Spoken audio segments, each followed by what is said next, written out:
The fall fires burned in all the parks across Vivelle, dotting the city with pockets of glow.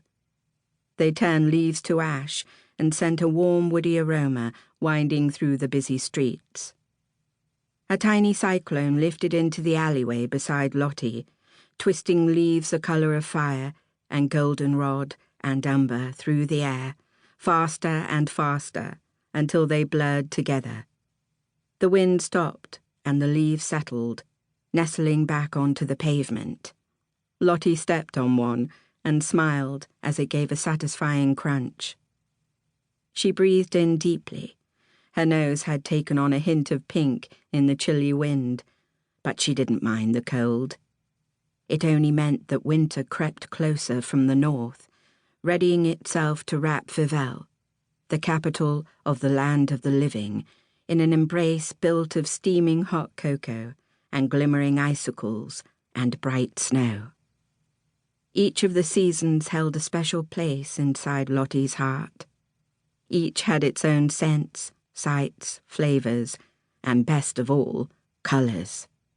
Colours she would run home and mix up until she created just the right shades to paint a scene from her day and present it to her parents.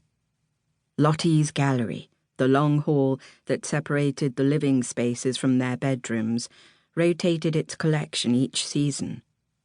It was now nearly packed to the brim with images of foliage and pumpkins, brown leather coats and hands tucked into pockets, bright red apples and acorns fallen from a tree. Lottie's fingers itched, longing to get to her paints so she could try to recreate the way the leaves had smudged together as they spun in the air. She peered in through the wide front window of Felicity's Enchanted Treats, a shop that was always crowded, regardless of the season. In the fall, they sold sticky buns and cider.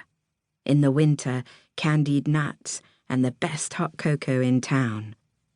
Spring was sugar cookies and tea made from flowers that bloomed in hot water. And summer, of course, was ice cream and lemonade. Lottie allowed her gaze to roam the line of patrons inside the shop until she found her father at the checkout, getting ready to pay. Her mouth watered and her eyes lit up at the sight of the steam rising and swirling from the cups on the counter. A treat and a walk through the park before supper. Their weekly tradition was well underway. Ouch! Lottie startled as someone knocked into her shoulder from behind, sending her stumbling. She reached her hands out and braced herself against the wall of Felicity's shop, the colour of which had been enchanted to change with the seasons. She could tell instantly it had been done by an artist with magic, the kind Lottie hoped to be someday. Today, it was a deep burgundy that echoed the colour of the remaining leaves on the line of maples across the street. Lottie regained her footing and whipped her head around until she spotted the woman, one of the living grey, in a long cloud-grey trench coat and steel-coloured scarf and hat. The woman tucked her neck into her shoulders and shuffled down the sidewalk, the magic inside her a faint, flickering yellow, as thin and as fragile as a butterfly's wings.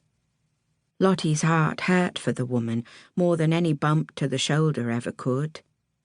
The people who kept their pigment and their magic glowing strong remained speckled brightly around her, moving briskly, eyes held high and filled with purpose, while throngs of living grey muddled slower and wearier through the streets.